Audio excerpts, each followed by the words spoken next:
Hey, hi guys, welcome back to my channel. Yeah, as usual, this is the first screen where my introduction is given to you only for those people who are attending my channel or my lecture for the first time through this video. Right, my name is Pranav Gandhi. I work as a trainer and consultant. Total industry experience is over 22 years, and these are the various domains I have worked on till date. Right, and these are some of my academic certifications and academic education, and of course at the bottom you can see that there is all types of my contact details. So my LinkedIn account details has been provided, my email ID is there, my Facebook page is there, and my contact number and WhatsApp details also there. So basically we are discussing since last few episodes about hypothesis testing, right? And as I said, hypothesis tests are also part of our statistical learning, statistical analytics learning, and this is going to be episode number 3 as far as this hypothesis module is concerned, right? So we have already discussed what is hypothesis in last classes, okay, and then we have seen that there are different types of hypotheses as well. For that also one more video I have created, right? So there are basically two different types of hypothesis testings can be done. As we know, the broader classification for the data types are two, and that is continuous and discrete, right? So whenever we have a discrete data, we will follow this flowchart. This flowchart we have explained in detail in the last session, and if we have a continuous data, then we will follow these flowchart, right? So these both the flowcharts we have explained in great detail in our earlier videos, okay. Today we are going to we have started actually with this particular flowchart when the data is continuous, out of which these are the tests we have already seen. Some of the tests we have seen in the last lectures, okay. We have seen about one sample t test example. We have seen the example of one sample z test, that is when this test will be performed. We have seen the example of one sample sign test as well, right? And we have seen the example of two sample t test for equal variances, right? So today we will see these two tests, Mann-Whitney test and paired test, and of course we will see one-way ANOVA, okay. So these are the three tests we will see today, and then we limit our discussion for hypothesis testing only up to this 5, 6, 7 tests. These are out of these also these are the most commonly used tests, that is two sample t test and ANOVA test. But these other tests I have performed only because to give you some little more exposure about the testings and all. And all these hypothesis testings will be done internally by our algorithm. So when we start or enter into our machine learning sort of a curriculum, okay, when we start learning our machine learning algorithms, then you will find out that when the model is being written, after writing the model, when we see when we plot the summary of the model, okay, for every model you will get all these statistical numbers and information, okay. So when we get that, just to interpret that, we have to understand that how these tests are performed internally and when these tests are being performed internally by those algorithms after looking at the data, right? So very rarely there is a you may say requirement that you will directly perform only hypothesis testing by using code or something, okay. Most of the number of times these tests will be performed internally by the algorithms. Our job will be to use algorithms whenever it is needed after looking at the data, right? But then when we use the algorithm, okay, those algorithm uses this test internally, and that is why we are trying to learn or understand. It is like something like dissecting the algorithms, various functions it provides us. Okay, so these are the some of the functionalities which we are trying to understand when it performs. Okay, how and when it is performing like this, right? So let us begin with our today's journey. So we have seen this example already in case of one sample seed test. This was the case study which we have seen. Okay, there was 25 sample bundles of fabric data we have seen. Okay, and we tried to find out whether the current mean of the given data is greater than the historic mean or not, which was 150. Okay, this example we have seen in the last session. Then we have seen one sample t-test where we have seen the mean diameter of the bolt manufacturer company. They were expecting it should be to be around 10 mm. Okay, and they have given us 20 samples data, and they ask us to conduct the test. Okay, to check with 95% confidence interval whether the mean is not different from the specification value, which is this one. So this example also we have seen in the last session. Then we have seen one sample sign test where 20 students marks are given. Okay, and when the data is not normally distributed, then we go for one sample sign test. Okay, so at that time we have used median, which is given to us as 82, and this is also called as non-parametric test, right?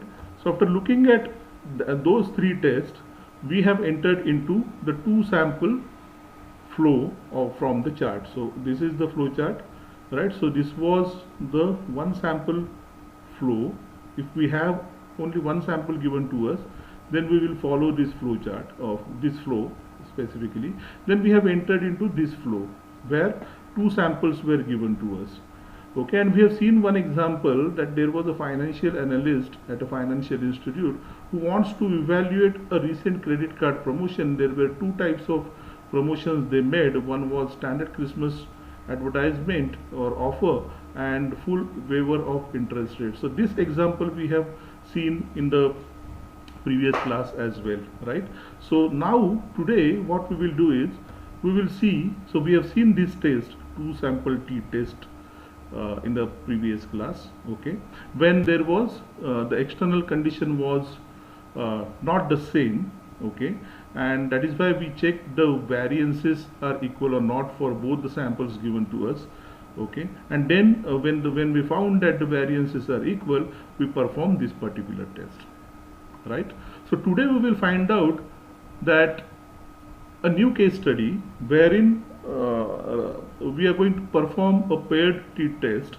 Basically we will try to understand it theoretically first, right? So obviously a paired t-test will be done when this is going to be true, right? When this is going to be true, that is external conditions are same. If external conditions are same, then we will do the paired t-test, right? So in such cases we perform paired t-test. So let us understand one more time. Earlier we have understood what is external conditions. Okay, today again we will try to understand it. Okay, so for that what we will do is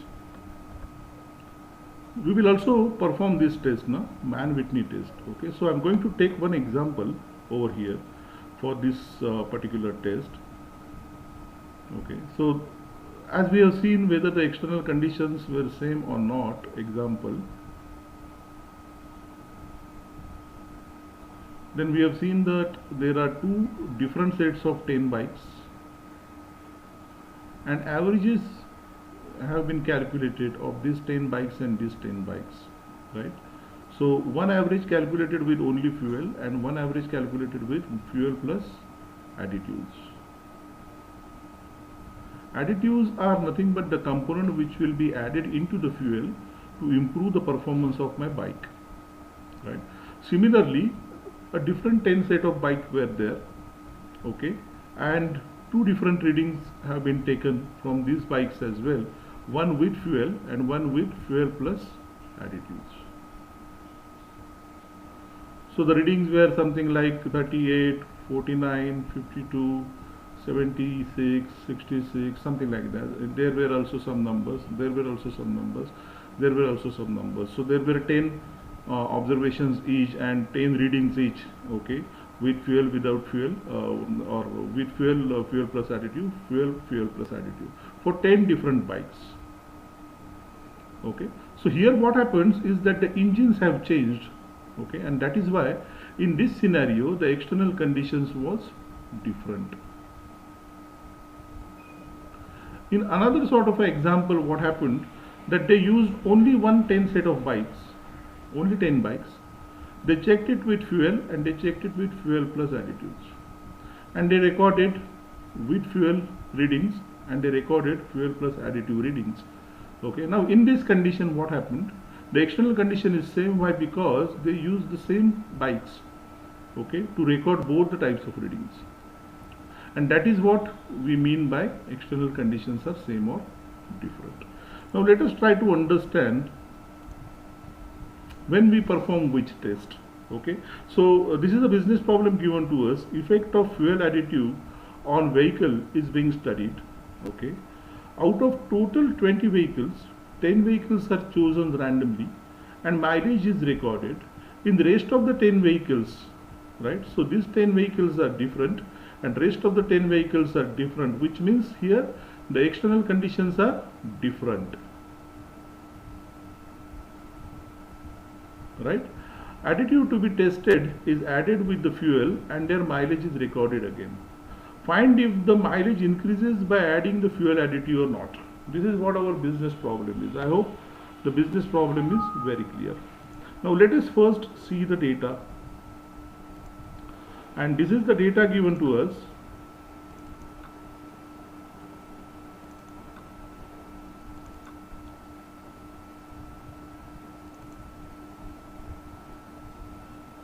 Okay, so this is without additive and this is with additive, and these are the mileages recorded on 10 different bikes. So these 10 bikes were different and these 10 bikes were different, right. So now what we have to do is we have to call this data into our R environment.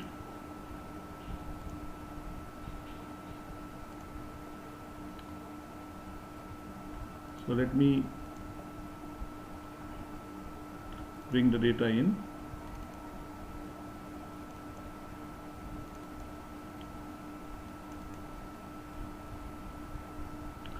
And so there are 10 different observations and 2 variables, with additive and without additive, and these are the recordings which we have recorded as a mileage for 10 different set of bikes. Okay, so I am changing the column names, and the first test which we have to do always when we have this sort of a thing, then what we do,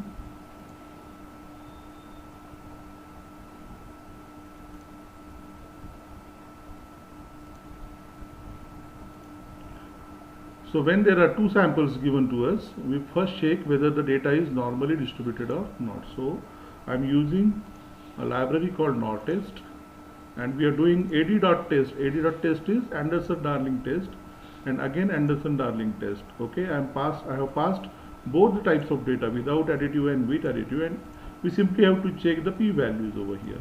So what is the p-value for without additive? 0.71. So p high, null fly, so my data is normal. And whereas here if you see with additive, the p-value is 0.02, which is lesser than 0.05, which means p low, null go, so my data is not normal over here. So what happened over here is my one data is normal and one is not normal. So I can go in this way to check the external conditions only when the data, both the data are normally distributed. So in this scenario, one data is normal, one data is not normal, so we are going to perform Mann-Whitney test, right. So how to perform the Mann-Whitney test? So there is a test called Wilcox.test, right. So there were two scientists, right. So Mann-Whitney and Wilcox. It is also Wilcoxon was the name. Okay, so this is the test they have developed. Okay, so and to this test I have to simply pass the with additive and without additive data. Okay, and I am going to check whether it is, I'm going to check the two-sided test over here, right? So equality first I'm going to do, and then I'm saying confidence interval is true, 95% confidence interval we have to check, paired equal to false over here. So which means that to perform the paired test also I have to follow the same function, right? And then these are some basic codes. So let us check with this, and if you see the p-value over here is very high, so p high, null fly. The meaning of the interpretation of this is mileage with additive and without additive is same as p high and null fly. So how my hypothesis statement, that is why we need to write the hypothesis statement always, right? So if I write the hypothesis statement, how do we write it? So our business problem is whether to add the additives or not.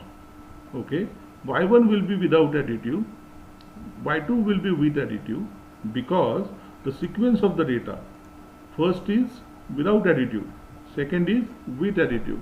So with this sequence I'm going to consider this one as y1, this one as y2. Okay, and first I am going to check the write the statement for normality. Okay, if both the data are normal, okay, then my p has to be very high.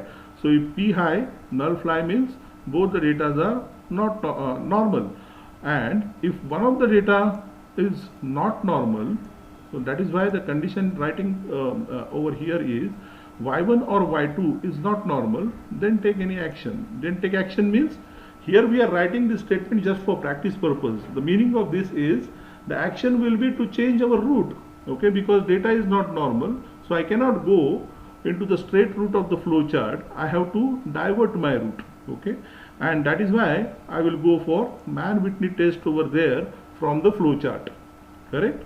So here while writing the statement, I am writing it as my null hypothesis will be if mileage of y1, what is y1?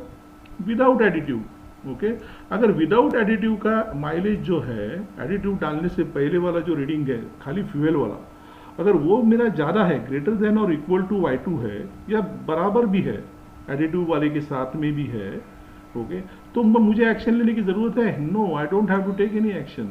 Why? Because my mileage is not improving over here, right? But if my mileage is improving, okay, so without additive अगर मेरा कम है और with additive मेरा अगर बढ़ रहा है, if it is increasing with additive, then I am definitely going to take action, that is I will add the additives.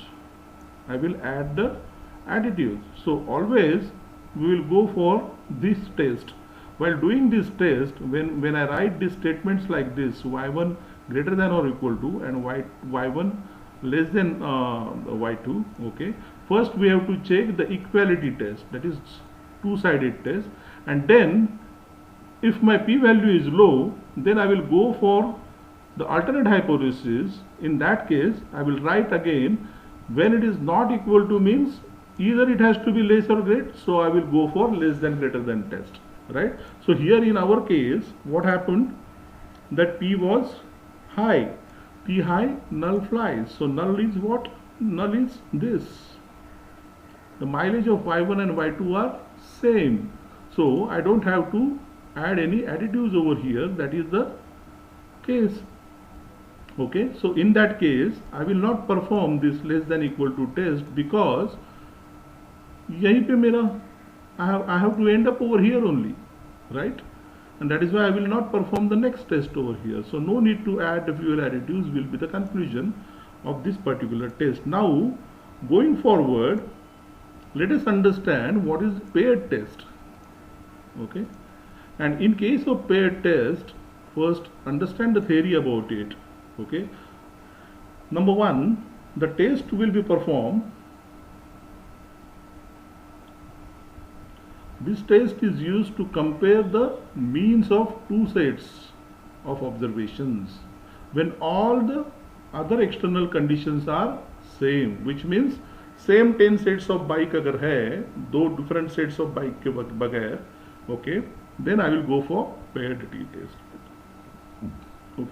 This is more powerful test as the variability in the observations is due to differences between the people or object sampled is factored out, which means we are using same engines, same machines over here, same bikes. Okay, so the differences of engines is factored out over here, and that is why I have to go for paired t-test.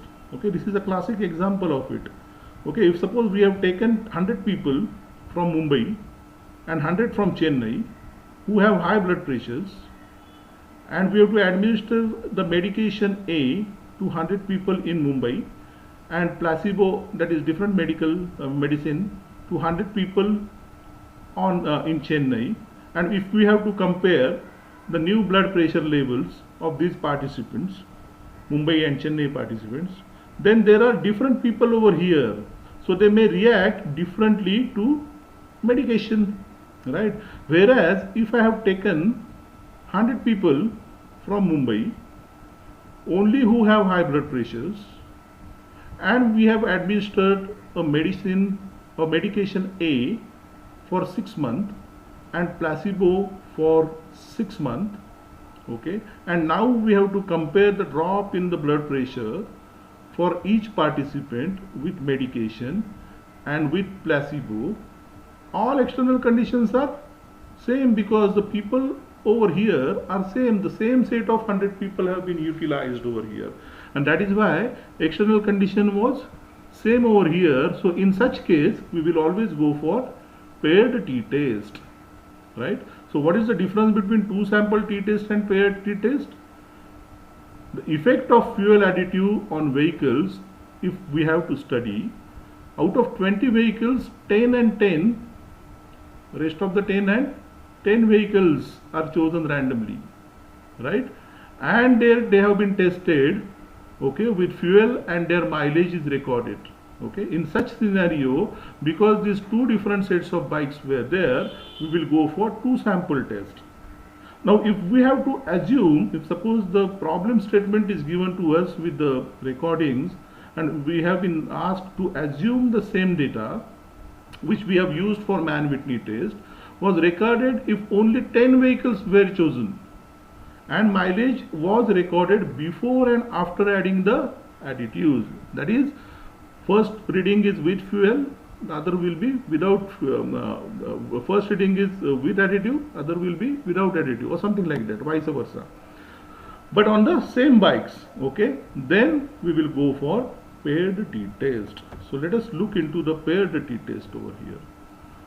Now what we are saying over here is, what they are saying over here is, okay, the same example is given to us, okay, and they have asked us to assume the same data if only 10 vehicles were chosen and mileage was recorded before and after adding the additive, right? But now what we have seen that because one data was not normal, y1 and y2 may say एक data normal नहीं था, so we have performed man-Whitney test. So what we have been told to do is, since the data was not normal, the cause of non-normality was investigated and it was found that the first data point for with additive was wrongly entered. This value should have been 20. Now proceed with the rest of the analysis is what being asked to us to do the test, right? So now if I go here, okay, and this data we have seen that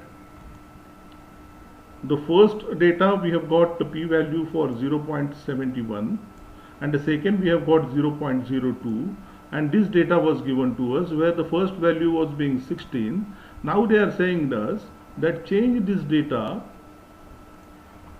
with first value to be 20.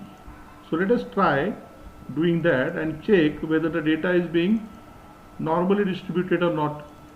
So if I add this, if I take this data over here now these 10 observations are different, and instead of 16 we have entered 20 over here. Okay, so I will show you both the data in Excel. So this is one data, okay, and this is another data.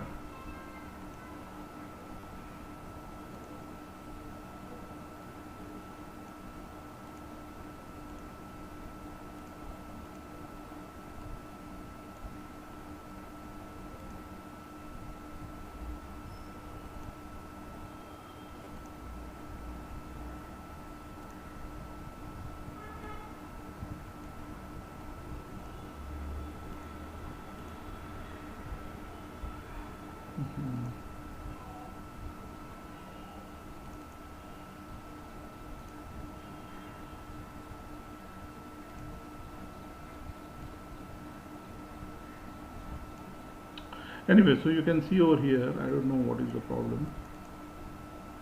So you see over here, in which are reduced 20, 22, 18.5, 22.5 is given, and this is a paired test data, and this is a non-parametric test, that is Mann-Whitney test data. So 16, 22, 18.5 and 22. So 16 has been converted into 20 over here, and I have called that data now in R, and we are trying to check whether the data is normally distributed or not. And let's see if I execute that.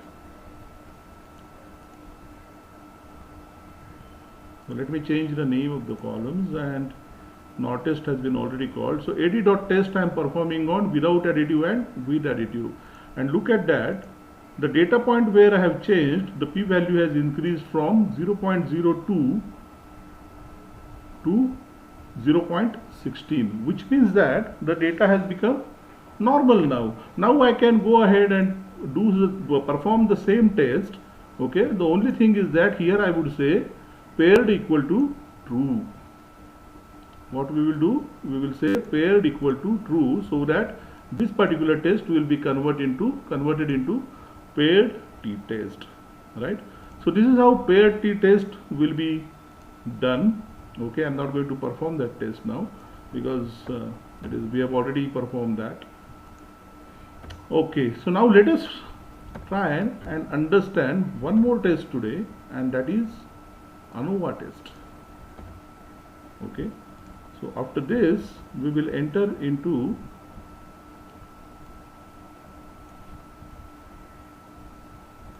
the flow of this, right? And here we are going to see what happens when we have more than two samples, when we have more than two populations, right? Or when we have more than two sets of data, right? So we have seen one set of data, how to handle it, two sets of data, how the test will be performed. Now we are going for more than two sets of data, where there are again three different tests can be performed: Moore's median, ANOM and ANOVA. ANOM stands for analysis of mean, ANOVA stands for analysis of variance, and this is a median test, right? So we are going to see only this test, okay, with an example.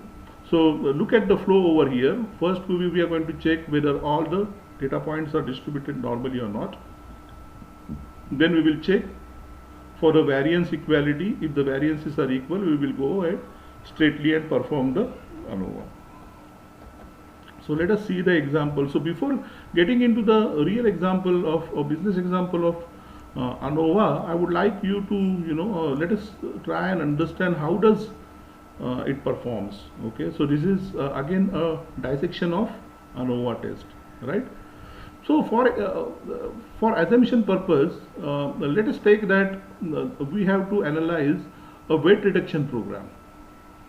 Okay, and there are three different diet programs available in the market. One is Atkins, one is South Beach, and one is GM, right? So there is a nutrition expert who would like to do a comparative evaluation of three diet programs.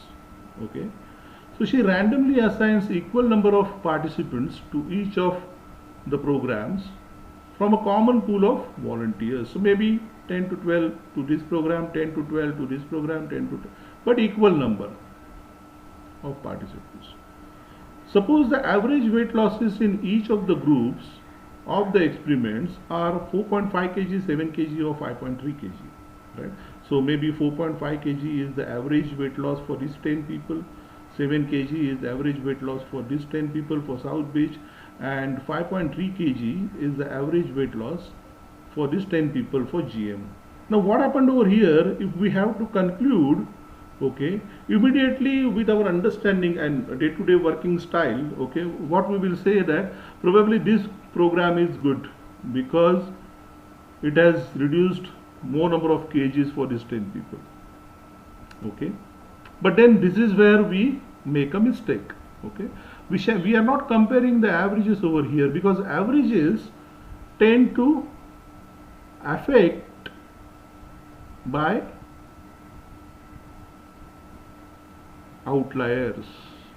So if suppose in these 10 people, 3 people have lost more than 20 kgs because they were uh, very heavy weights, 150 kg or 170 kg, something like that. And because of these programs, they have reduced a higher number of weights over here, right?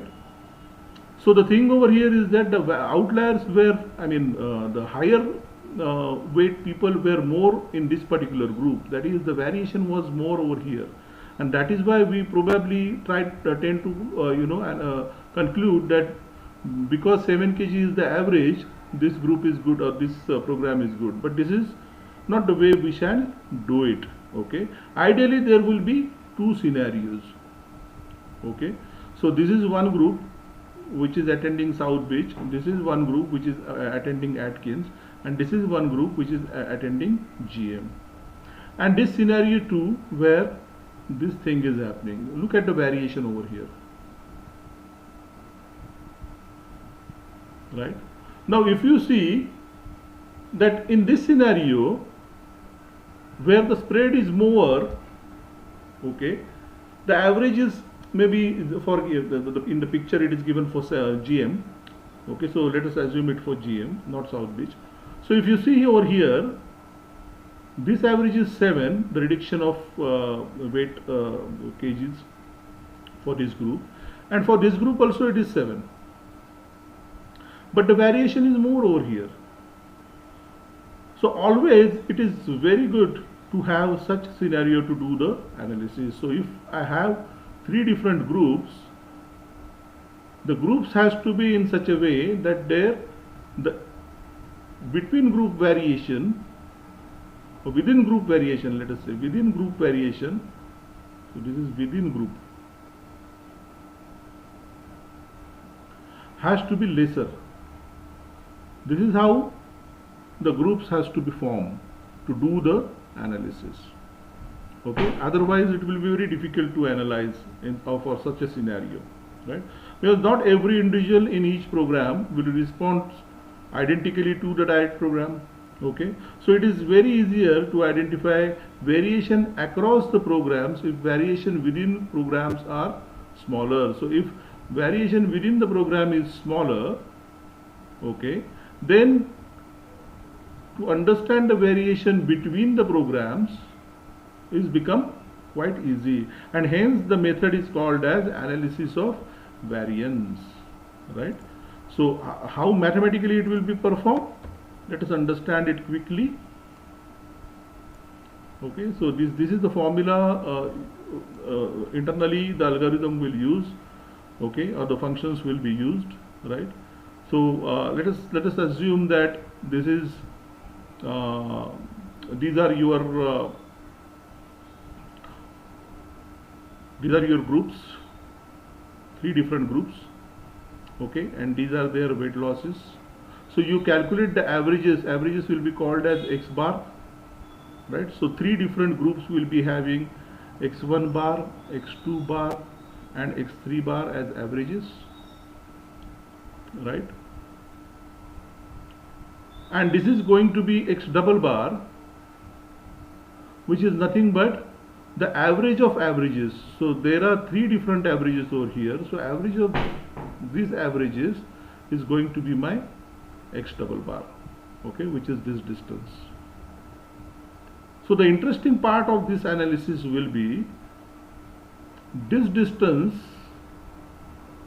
plus this distance is going to be this distance always, right? So the variation between the programs,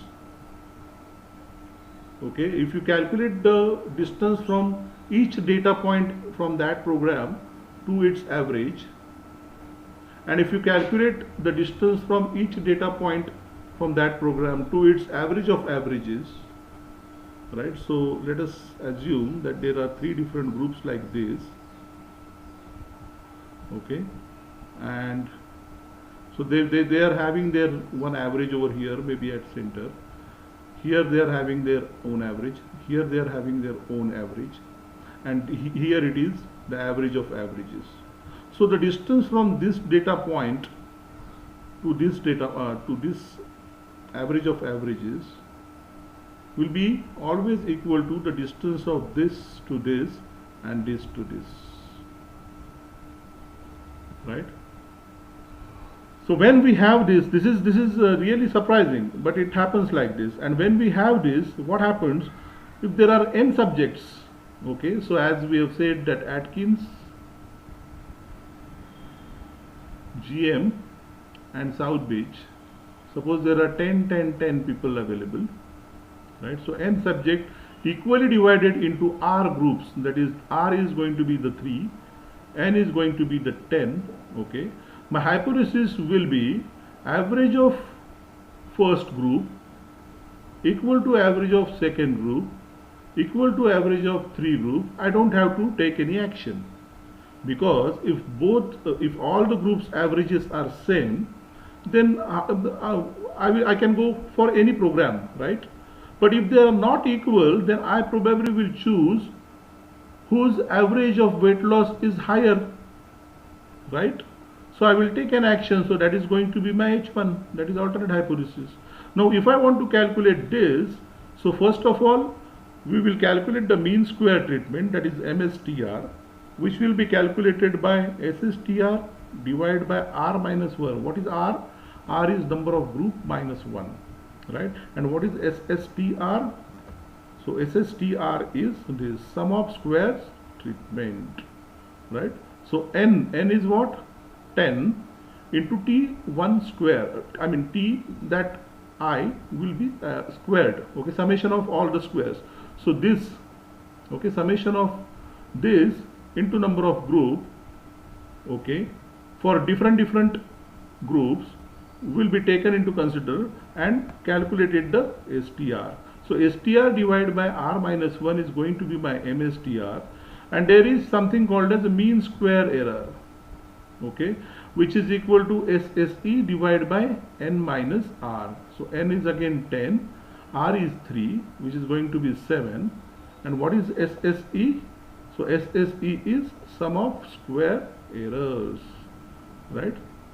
So the summation of I to R and 1 to n, okay, EIJ will be summed up, I mean the square root of EIJ, that is each individuals, no? So EIJ is nothing. EIJ means what? That is E is our experimental or error basically, okay? So what is that error? So my total variation minus this, right, is going to be this. So this I am going to take an average of this, okay, and these two values we will use over here to calculate or to check something called as F statistic, okay.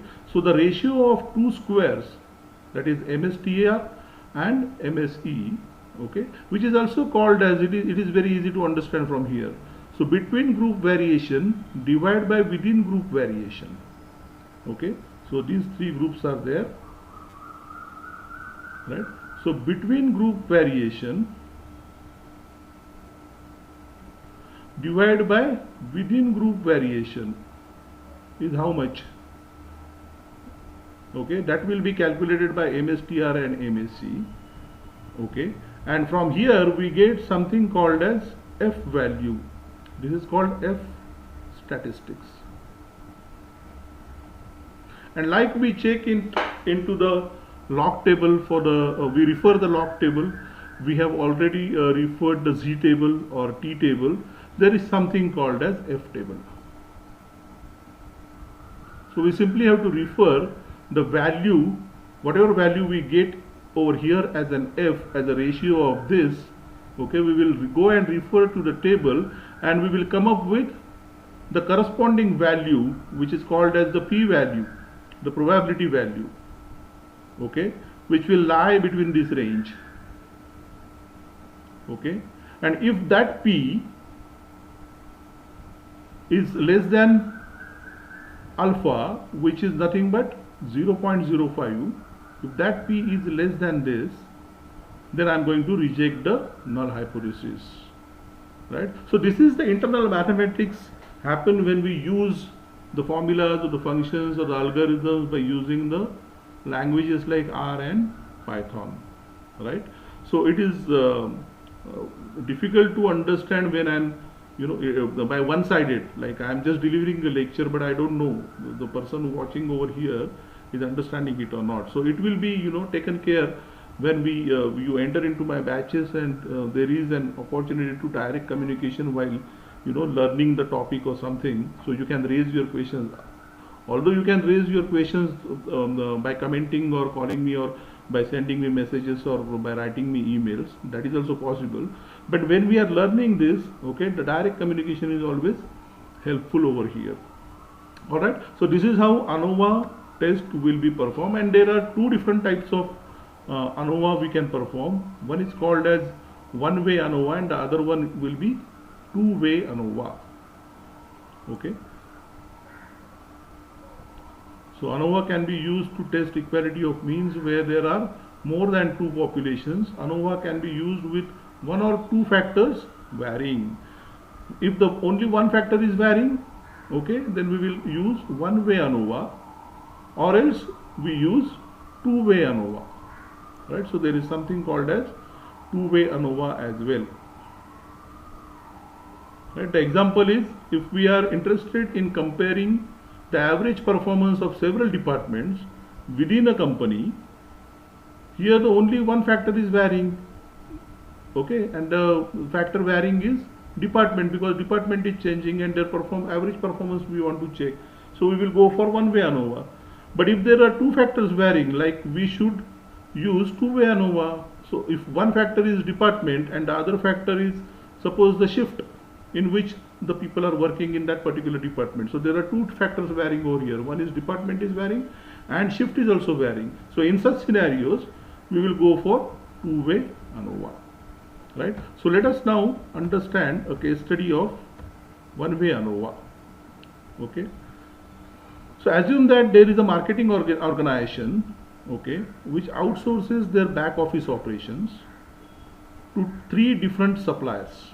Now there are three different suppliers. There is one organization, okay, and they are outsourcing their some activities, back office operation activities, to these three suppliers.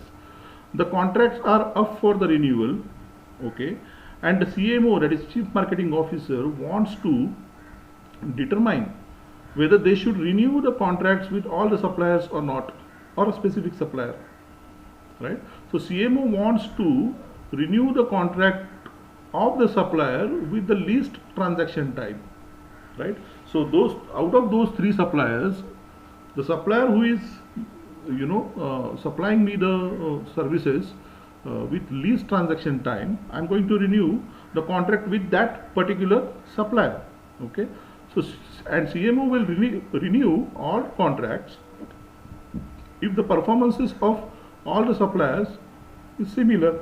Now if you see here, we are trying to check the least transaction time for a supplier. Now suppose one supplier is supplying it in 2.5 minutes, another one is supplying it in 3.7 minutes, and the third one is supplying it in 2.9 minutes. Now obviously this is going to be the minimum if you see it in this way, right? But what we have to understand over here is, we have to check statistically.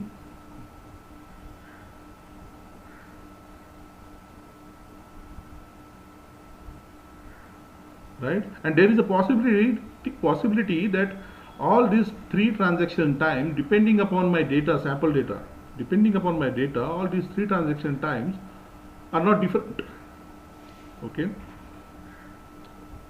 They come in one category only, probably, right? So there is a possibility of that.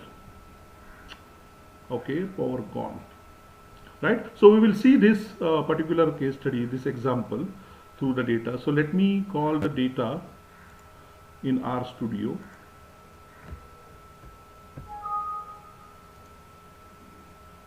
First of all, we will write our hypothesis statement for one-way ANOVA, and here I am writing it in this way, right? So my business problem is, whether to continue with all three suppliers or not, right? So data collection is I have collected the transaction times for A, B, C. Okay. Of course, time is continuous, so I'm going to follow the continuous flow chart from out of those two flow chart for hypothesis testings, right? So I'm shutting my, anyway, let it be. My power has gone actually over here while recording. Okay, then compare three populations. So I'm going to compare these three populations. Okay, so first of all, as always, we are going to perform the normality test, because if you see the flow chart again, you see here the first test we perform as normality test. Okay, if all the data points are normally distributed, then we will go to check the variances of those three data points, three datas are equal or not, and if they are equal, then we will perform the one-way ANOVA. So obviously this is an example of one-way ANOVA, so definitely the data is going to be normally distributed, but then we have to check it through the procedure because we are learning. Okay, so in such scenarios, sample A, sample B, sample C, I can write it like this. For sample A, data is normal, my null hypothesis, alternate hypothesis will be data is not normal. For sample B again same, for sample C again same, or I can write it in this way. Okay, so data for A and B and C are normal, or data for A or B or C are not normal, right? So any one of them is not normal. I am not going to go ahead with the same flow. I have to go for the non-parametric test, right? And post that I am going to do the variance test. Okay, after this I will perform the variance test where I am going to check the variance of A, that is sigma of A is equal to sigma of B is equal to sigma of C, or alternate hypothesis will be sigma of A is not equal to sigma of B, not equal to sigma of C, right? So these both tests we are going to perform through RStudio.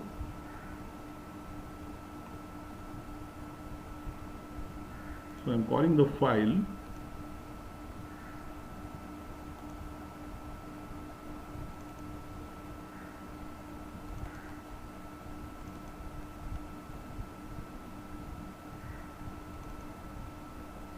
okay, so this is my CRD data, which is contract renewal data, and these are the transaction times for supplier A, B and C respectively, right? So there are 120 entries in total for all the three suppliers.